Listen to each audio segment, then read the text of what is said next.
दोस्तों आज दुनिया जैसी हमें दिखती है वैसी पहले बिल्कुल भी नहीं थी। इसी तरह से जैसा आज का कानून हमें दिखता है ये कानून पहले बिल्कुल भी नहीं था। पहले जब लोग क्राइम करा करते थे तो उनको सज़ा फौरन दे दी जाती थी, लेकिन आज के युग में जब कोई क्राइम करता है तो उसके ऊपर ट्रायल किया जाता है, उसका केस कोर्ट के अंदर चलता है। लेकिन पहले यानी कि पुराने ज़माने के अंदर ना कोई कोर्ट हुआ करता था ना कोई कचहरी हुआ करती थी। दोस्तों आज मैं आपको इस वीडियो के अंदर प्राचीन काल में क्रूर बार्बर अमानवीय तरीकों से दी जाने वाली मौत के बारे में बताने जा रहा हूं। जहां मौत का नाम सुनते ही डर लगने लगता था, वहां मौत देने के इन क्रूरतम तरीकों के बारे में जानकर आपका दिल दहल जाएगा।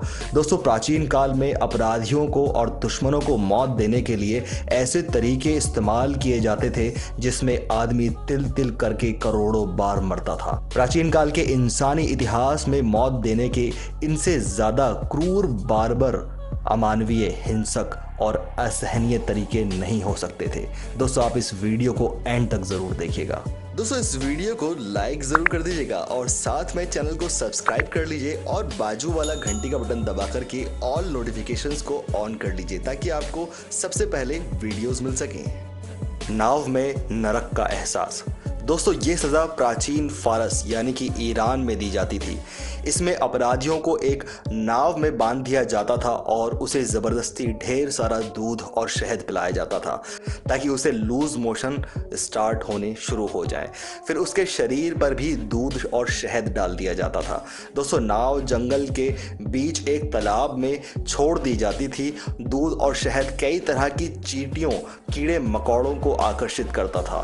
दोस्तों इंसान के लूज मोशन से भी ऐसे जीव वहां पर बड़ी तादाद में जुट जाते थे।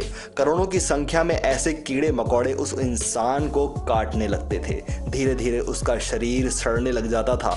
यह भूख प्यास से बेहाल हो जाता था। इस तरह से उसकी तड़प तड़प कर नाव के अंदर ही मौत हो जाती थी, लेकिन वह इसी हालत में कई दिनों तक जिंदा रहता था।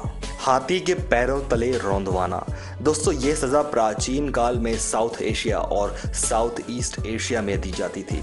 दोस्तों इंसान को हाथी के पैरों तले कुचलवा कर मरवा दिया जाता था, लेकिन उससे पहले उसे बहुत ज़्यादा खचेड़ा जाता था। हाथी के पैरों में बांध करके उसे दूर दूर तक लेकर जाया जाता था और जब वो बदहाल हो जाता था तो उसका हाथी के पैरों से सर कुचलवा दिया जाता था और इस तरह सजाए मौत सुना करके उसको इस दुनिया से विदा कर दिया जाता था। तोप के मुंह पर बांध कर उड़ा देना। दोस्तों यह सजा 19वीं सदी तक भारत में भी प्रचलित थी। अंग्रेजों ने कई हिंदुस्तानियों को इस तरह तोप के मुंह पर बांध कर उड़ा दिया था। दोस्तों इस सजा में व्यक्ति के तत्काल चीथड़े उड़ जाया करते थे और वह तड़पता भी नहीं था। हमारे ऐसे कई स्वतंत्रता सेनानी हंसते हंसते तोप के मुंह पर बांध कर उड़ा दिए जाते थे। इंसान को आरी से चिरवाना। दोस्तों यह सजा मध्य काल में चीन में प्रचलित थी। इसमें व्यक्ति को सीधा खड़ा कर या उल्टा लटका करके दोनों तरह से आरी से चीर दिया जाता था। सीधा खड़ा करके इंसान को बीच से काट दिया जाता था जिससे उसकी तुरंत मौत हो जाती थी, लेकिन जब इंसान को उल्टा लटका करके चीरा जाता था तो वह बहुत ही दर्दनाक मौत हुआ करती थी, क्योंकि जब उसका शरीर टांगों के बीच से लेकर पेट तक चिरता था लेकिन उसका दिमाग एक्टिव रहता था, इसलिए उस व्यक्ति की भयंकर तरीके से मौत हो जाया करती थी। घोड़ों से बांधकर खिंचवाना। यह सज़ा रोमन साम्राज्य में दी जाती थी। दोस्तों इसमें सज़ा पाने वाले व्यक्ति को 4 घोड़ों से चारों दिशाओं में बांध दिया जाता था। इसके बाद घोड़े विपरीत दिशाओं में ताकत लगाकर चलते थे। इससे व्यक्ति के हाथ पैर अलग अलग हो जाया करते थे और बेहद दर्दनाक और शौक से उसकी मौत हो जाया करती थी। इसके बाद घोड़ों के पीछे बंधे उसके टूटे हुए हाथ पैर पूरे शहर में घुमाए जाते थे ताकि कोई भी क्राइम करने से पहले एक बार जरूर सोच ले कि उसका अंजाम भी यही होने वाला है।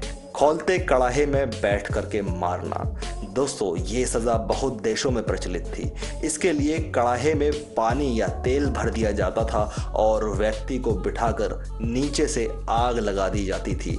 तेल या पानी धीरे धीरे खौलने लगता था और व्यक्ति की तड़प बढ़ने लगती थी। इसका प्रयोग मारने के साथ साथ टॉर्चर करने और राज उगलवाने के लिए भी किया जाता था। लिंगची कहलाने वाले क्रूर तरीके। दोस्तों, चीन में 1905 तक लिंगची कहलाने वाले इस क्रूर तरीके से मौत की सजा दी जाती थी। लिंगची के तहत सबसे दुष्ट प्रकार के क्रिमिनल्स को चौराहे पर बांधकर तेज धार वाले चाकू से जगह जगह से काट दिया जाता था। पहले उसकी छाती और जांघों का मांस काटा जाता था, फिर नाक, उंगलियां और प्राइवेट पार्ट्स भी काट दिए जाते थे। इस प्रक्रिया में सैकड़ों बार चाकू चलाया जाता था, मांस के लोथड़े निकलते रहते थे। इस तरह सब होने के बाद भी अपराधी मरता नहीं था, तड़पता रहता था, तो चाकू से उसका दिल निकाल दिया जाता था। और ये तभी होता था जब वह इंसान जिंदा रहता है। अगर चीन के शासक को किसी अपराधी पर थोड़ी बहुत दया आ जाती थी तो लिंगची से पहले उसे अफीम पिला दी जाती थी ताकि उसे दर्द का एहसास कम हो। भूखे शेरों के सामने डाल देना। प्राचीन रोम में एम्फी थिएटर और कोलोजियम बनाए गए थे। वहाँ मनोरंजन की एक्टिविटीज हुआ करती थी। इसके लिए अपराधियों को तरह तरह से मार दिया जाता था। उन्हें भूखे शेरों के सामने डाल दिया जाता था। ऊपर से बहुत सारे लोग देखते और तालियां बजाते। नीचे शेर उस अपराधी को नोच डाल दिया करते थे।